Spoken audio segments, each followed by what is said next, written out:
Bonjour à tous, madame, messieurs, nous sommes mercredi et voyez-vous, c'est la 3e édition de la revue des grandes unes de la semaine.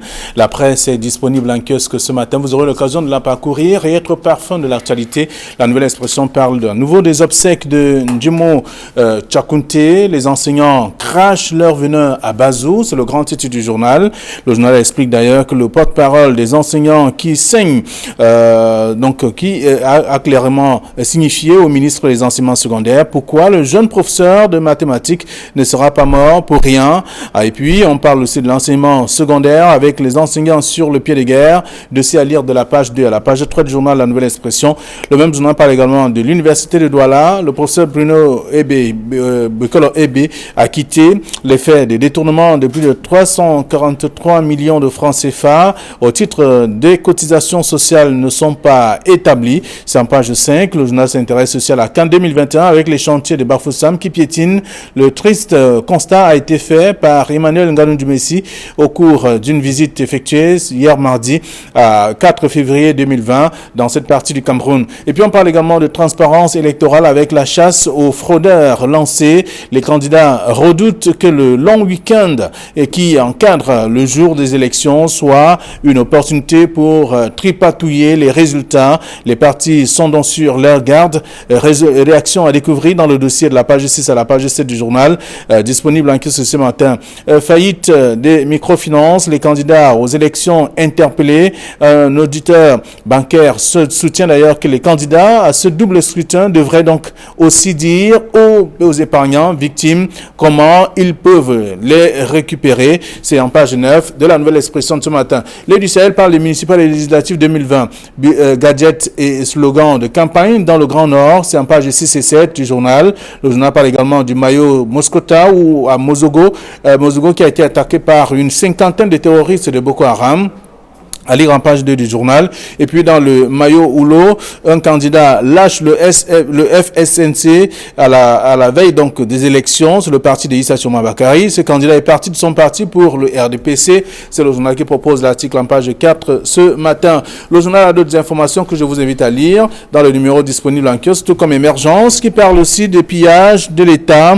172 faux diplomates engloutissent d'ailleurs plus de 34 milliards de francs CFA.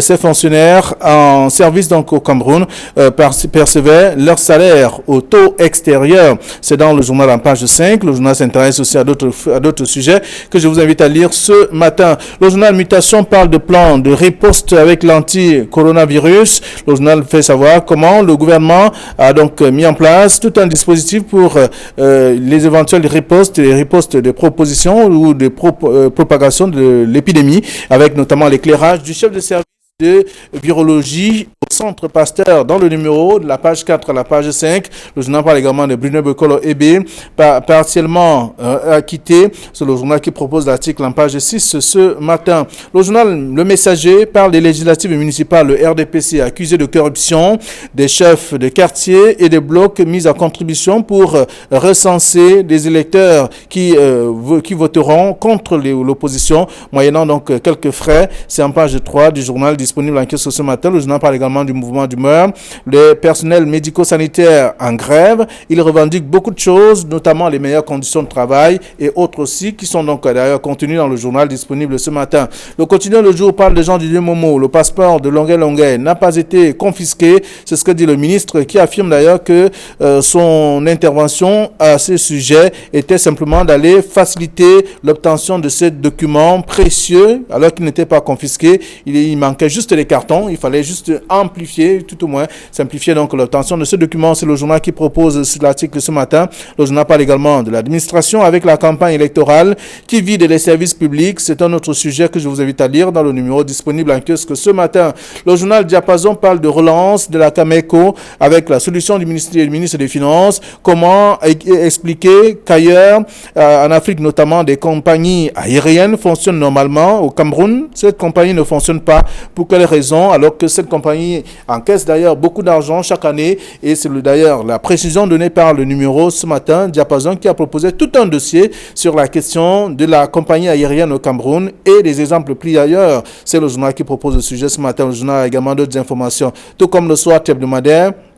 qui s'intéresse au double scrutin et bien d'autres sujets que je vous invite à parcourir dans le journal disponible en kiosque. Le journal également, c'est Info Matin qui parle des législatives municipales avec les Camerounais qui disent non au boycott. Le journal a donc proposé tout un article et avec des réactions également de ceux qui pensent que le boycott est une bonne chose, il faut ne pas partir donc aux élections.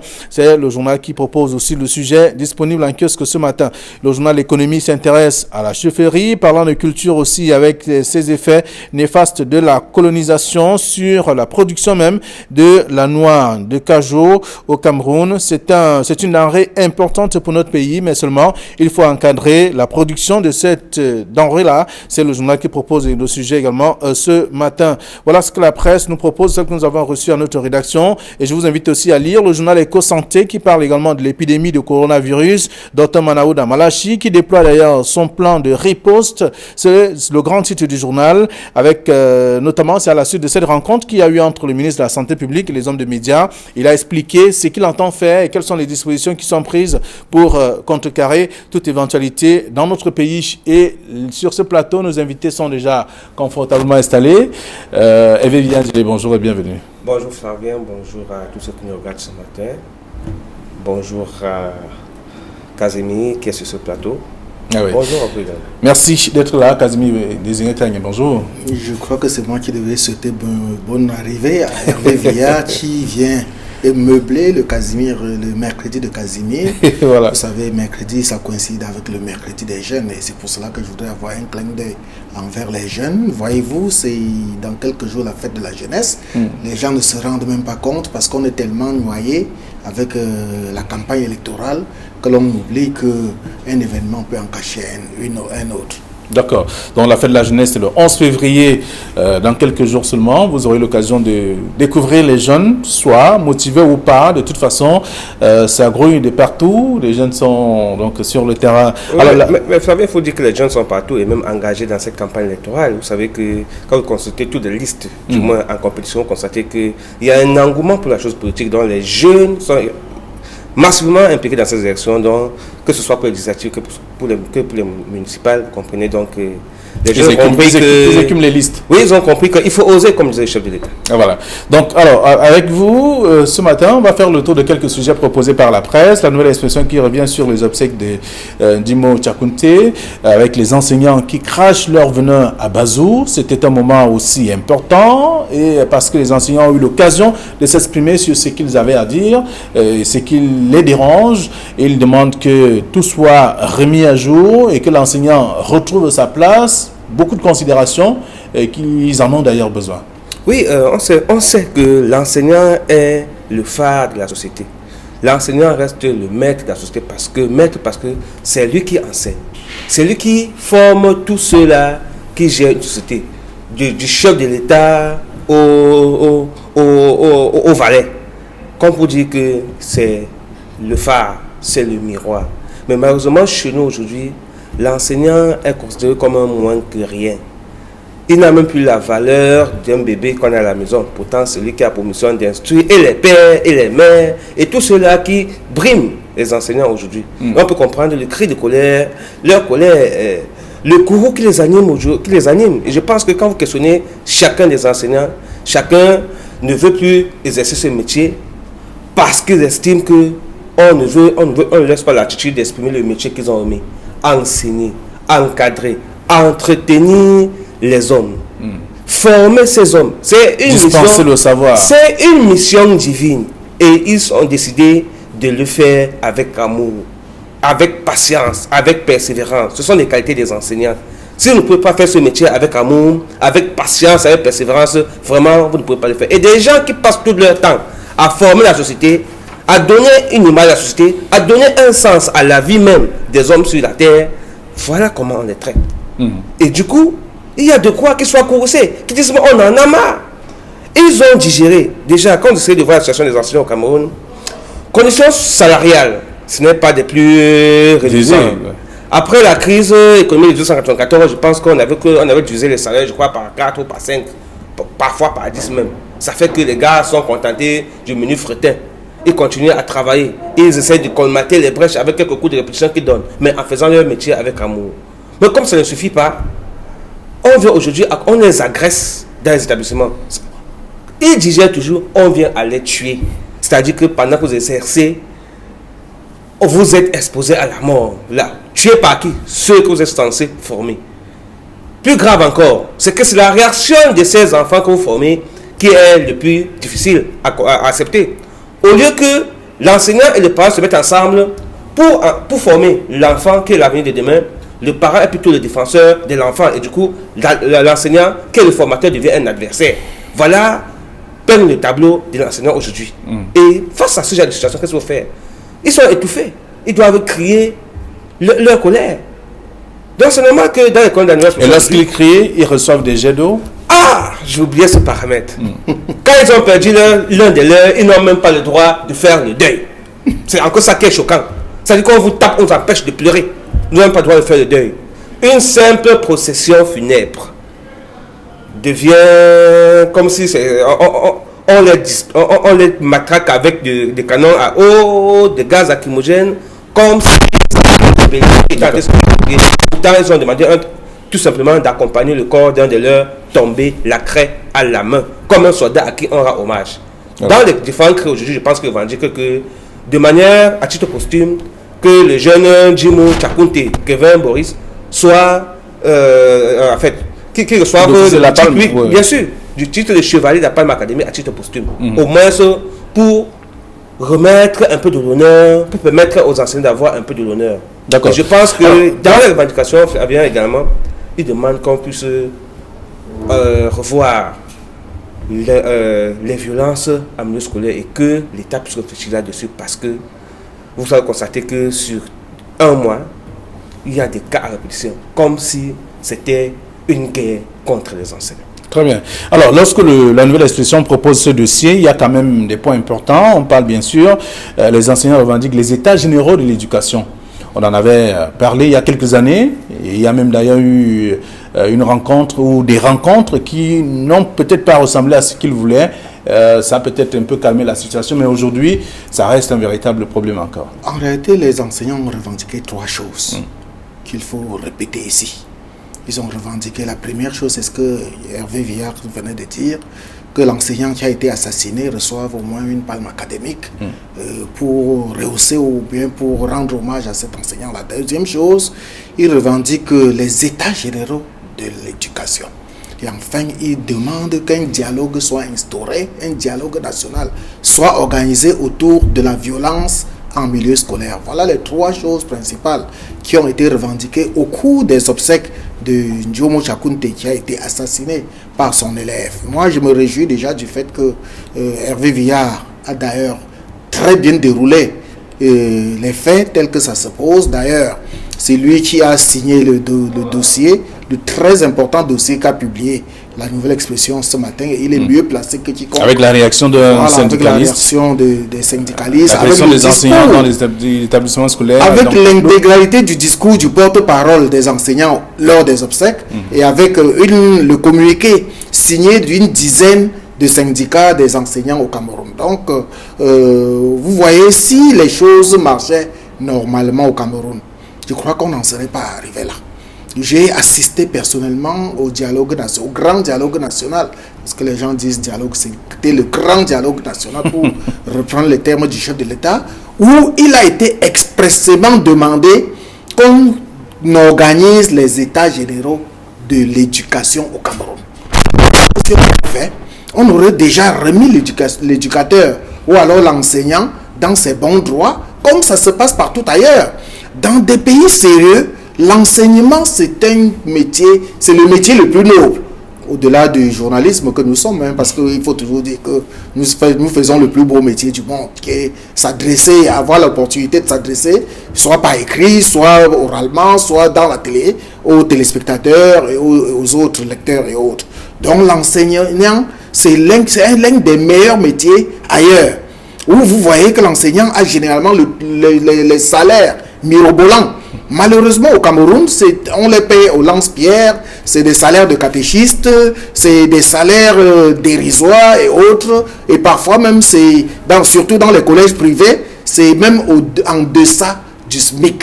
que les enseignants sont payés. Parce que lorsque vous voyez qu'un enseignant est payé à 500 francs par heure, surtout pour les vacataires, allez bien multiplier par mois pour voir combien est-ce qu'il peut toucher à la fin du mois. Donc, je crois que les enseignants ont fait une très belle revendication à l'occasion des obsèques de leurs collègues tombés au champ de tir, comme il a si bien dit.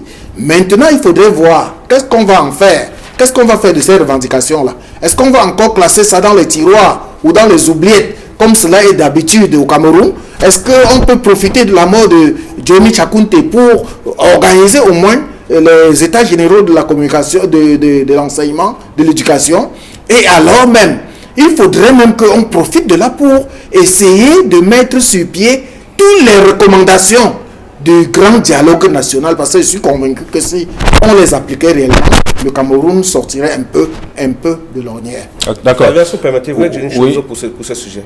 Il faut dire que l'enseignement ou bien l'éducation, c'est le premier pilier d'une nation. On ne peut pas prétendre être un État qui veut se développer, un État qui veut se construire et négliger l'enseignement.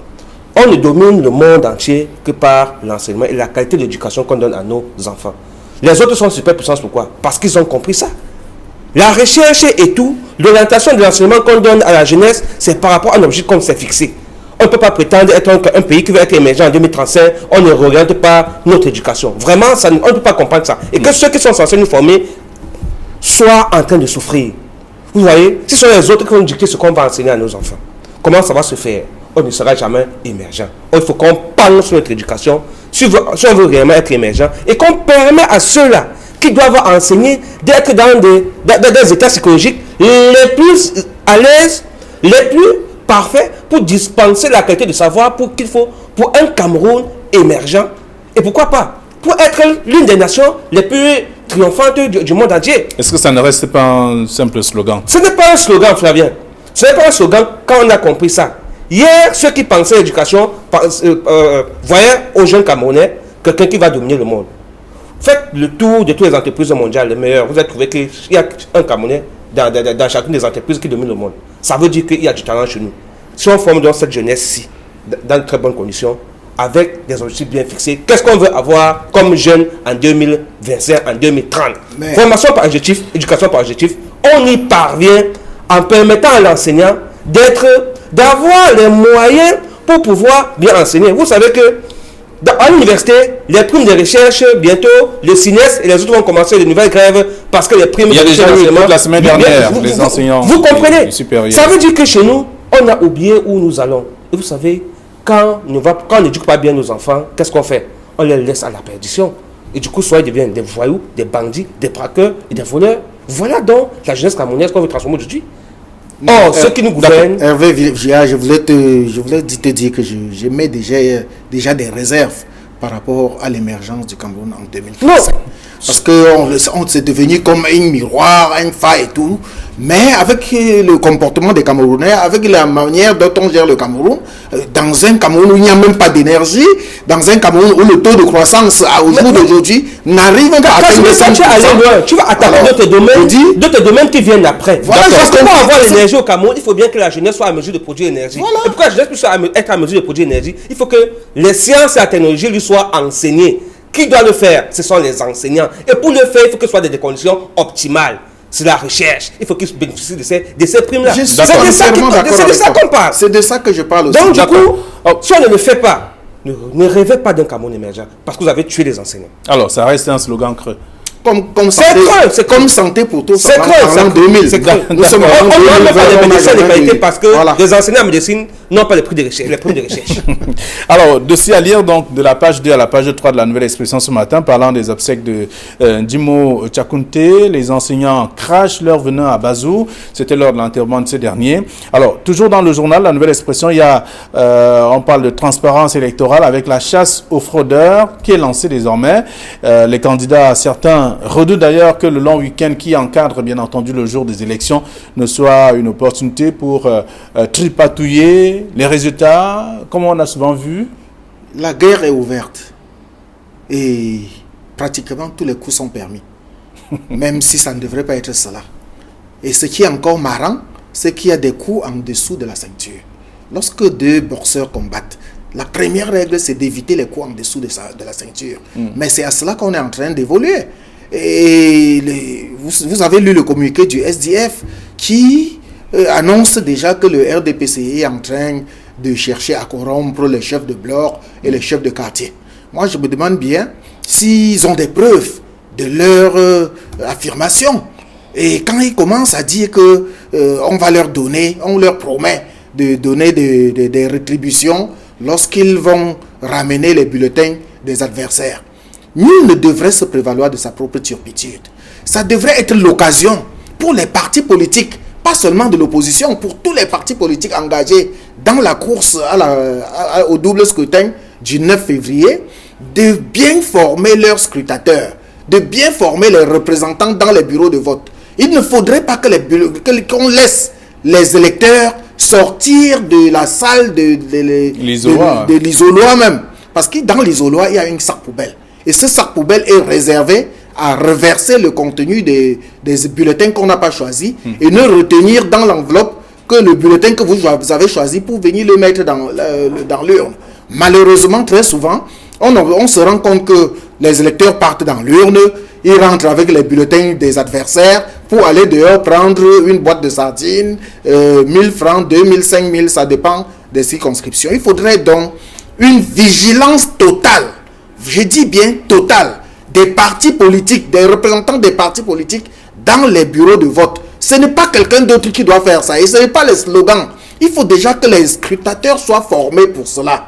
Donc ça, c'est une piste de la fraude massive lors des élections qui se passe généralement. Et je crois que cette fois au moins, heureusement que le SDF a tiré la sonnette d'alarme. Il faudrait que les autres partis politiques emboîtent le pas et commencent à former et correctement leurs scrutateurs. Alors, à partir de ce titre, on peut se demander si les partis de l'opposition ont les moyens pour pouvoir atteindre leur objectif. Moyens, il faut d'abord dire qu'ils sont limités, les moyens des partis politiques d'opposition. Sur le plan financier, ils n'ont pas les moyens que le RDPC a. Sur le plan logistique, ils n'en ont même pas. Et même sur le plan de la représentativité, je ne suis pas sûr que tous les bureaux de vote, ils pourront produire chacun des scrutateurs dans ces différents bureaux de vote. La preuve, à droite, par exemple, ils ont compris qu'il faut certainement une mutualisation des partis d'opposition pour aller face au RDPC qui est toute une grosse machine. Et du coup, on espère tout simplement que les stratégies mises sur pied comme ça peuvent marcher. Mais il faut reconnaître de manière objective, comme disait Casimir, que la formation des scrutateurs est un élément important pour la lutte contre la fraude. Le SDF jette un pavé dans la mare, c'est vrai, pour évoquer certainement avec l'histoire ce qui s'est passé par le passé. Mais si on peut se servir du passé pour corriger le présent, ce serait une très bonne chose. Et ça passe par la présence effective dans le bureau de vote à l'heure précise, c'est 8 heures. Pourquoi même pas 7 heures avant l'arrivée du président du bureau de vote et des membres des LECAM? Ça permet qu'eux aussi contrôlent tout le matériel de vote avant le début des élections. C'est ça le rôle des scrutateurs. Ils pensent qu'ils doivent maîtriser le code électoral. Même s'il n'est pas parfait comme ils le souhaitent, du moins ce qui tient le lieu de code actuellement doit être maîtrisé par tous les scrutateurs. Et à partir de là, le président du bureau de vote ou bien le responsable de l'ECAM qui sera là pour superviser les élections ne pourra pas leur faire un diktat. Ben, malheureusement, par le passé, on a vu des scrutateurs des partis d'opposition qui venaient en retard et évoquaient le fait qu'il n'y avait pas de moyens de locomotion, il n'y a pas d'argent de taxi. À midi, ils abandonnent le bureau de vote pour aller chercher un bout de pain ailleurs. Et pendant qu'ils quittent là, beaucoup de choses peuvent se passer. Ont-ils le moyen de résister? Voilà autant d'éléments. Il ne faut pas seulement dire que c'est facile. C'est pas facile de frauder. Il faut avoir les moyens de sa fraude. Donc, il faudrait tout simplement qu'ils soient vigilants. D'accord. Et j'ai pris quelques exemples réels, des faits réels, pour que ces différents candidats investis dans les différentes élections en cours puissent se préparer par rapport à ça, savoir que, ok, mon scrutateur vient avec son paquet de nourriture, si c'est possible, qu'il le mette à côté de lui, qu'il ne bouge pas, il a sa bouteille d'eau, ils seront 2 ou 3, pendant que l'un soit pour aller faire les besoins naturels, parce qu'on ne peut pas passer une journée sans toutefois aller faire les besoins naturels, que l'un soit là pour veiller, et à ce moment-là, et que même, pour qu'on puisse lutter contre la fraude, il faut que ce soit un mouvement d'ensemble, et même les votants. Parce qu'en réalité, quand vous votez et que vous demandez votre vote, vous empêchez qu'il y ait fraude.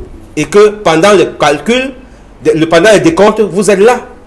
Du coup, quand on va faire la mention sur le procès verbal d'élection, tout le monde est témoin. Donc, je présume que les responsables des partis politiques de l'opposition s'inspirent de ce que vous dites pour qu'ils aient également des moyens pour contrecarrer toutes ces actions sur le terrain. Après la nouvelle expression qui a proposé le dossier de la page 6 à la page 7 sur la chasse aux fraudeurs qui est lancée désormais, il y a le messager qui parle du RDPC qui est accusé de corruption. Oui, c'est de ça qu'il s'agit. Oui. Et vous voyez bien que la route de la démocratie au Cameroun est encore très longue. Les partis politiques qui n'arrivent même pas déjà à couvrir l'ensemble des circonscriptions en termes de candidats. Est-ce alors qu'ils peuvent couvrir les circonscriptions en termes de scrutateurs? Ce n'est pas possible. Donc, la route est largement ouverte à la fraude électorale. Donc, je veux bien savoir qu'ils sont en train de tirer des sonnettes d'alarme, mais il faudrait encore qu'ils aient les moyens de leur politique. Et à l'heure actuelle, au stade actuel, je ne pense pas qu'ils aient les moyens de leur politique. Ils ne peuvent même pas l'avoir. D'ailleurs, vous avez constaté qu'on est en train d'aller aux élections législatives et municipales, mais il y a beaucoup de circonscriptions où le RDPC est en maître absolu, c'est-à-dire qu'il n'a même pas de concurrent, que ce soit aux législatives ou aux municipales. Comment est-ce que vous pouvez admettre qu'un département comme le D, au centre de l'Ouest, au cœur de l'Ouest, n'est pas un adversaire et que le RDPC aille compétir là-bas seul? Qu'est-ce que vous attendez d'abord? Est-ce que vous reprochez ça au RDPC? Nous ne reprochons pas le RDPC, nous reprochons les partis politiques de l'opposition qui n'arrivent pas à s'organiser. Et là, c'est pour ça que je dis, nul ne doit valoir de sa propre turpitude. Très bien. Alors, on a lu le titre également, le titre de Le Messager qui parle du RDPC qui est accusé de corruption. C'est le même sujet que traite la nouvelle expression, mais peut-être avec la différence au niveau du titre. Oui, il faut quand même dire que c'est trop facile d'accuser le RDPC. Bon, peut-être à tort ou à raison. Peut-être parce que le RDPC a les moyens de sa politique. Vous savez que on va voir le RDPC parce que les moyens d'État. Les moyens de l'État qui sont mis à sa disposition, on va dire que c'est déjà les dés sont pipés parce que les autres n'ont pas les mêmes moyens. Mais sauf que vous savez qu'en politique, on fait usage de tous les moyens qu'on a pour pouvoir se maintenir au pouvoir. Même si les moyens sont illicites ou illégaux, on se bat quand même pour s'y maintenir. Et donc maintenant, il revient, c'est la capacité de l'opposition à pouvoir renverser cette tendance-là, qui est le fait qui est attendu. Auquel cas, on va passer le temps à pleurer, à pleurnicher, on ne va pas résoudre les problèmes. C'est vrai que c'est difficile de renverser le RDPC, parce que les moyens d'État lui appartiennent, l'argent, et les autorités même sont presque acquis à leur cause. Du coup, vous allez voir que chaque fois qu'il y a un meeting de RDPC quelque part, avec des déplacements des membres du gouvernement, du coup, les autorités accompagnent le gouverneur, le préfet, le sous-préfet. Alors que quand il y a un mouvement des autres, c'est difficile de pouvoir voir ces autorités-là. On ne comprend pas pourquoi, mais du moins, vous voyez, donc le RDPC a également tous ses moyens. Elle a réussi à pouvoir établir ça. Et ça va vite. C'est de la guerre, c'est de bonne guerre. Maintenant, partir en face, savoir quelle astuce mettre sur pied et convaincre surtout, parce que ce ne sont pas ces autorités qui votent, ce sont les électeurs. Convaincre suffisamment d'électeurs pour leur dire, voilà, nous on n'a pas si, mais on peut vous changer votre vie. Quand vous avez réussi à atteindre leur psychique, leurs émotions, on est quand même certain que malgré l'arsenal que dispose les choses pourraient changer. Les choses peuvent changer. Très bien. Alors donc c'est un sujet qu'on découvre également dans le messager de ce matin et en même temps l'Œil Sahel qui en kiosque aussi parle du maillot Oulo où un candidat donc a lâché le FSNC à la veille notamment des élections. Ça arrive, ce n'est pas que le seul parti, ce n'est pas le seul parti qui subit ce genre de situations. On a entendu, on a lu déjà dans la presse aussi de certains qui sont partis du RDPC pour l'opposition et c'est de l'opposition pour le RDPC, c'est vice-versa de toute façon.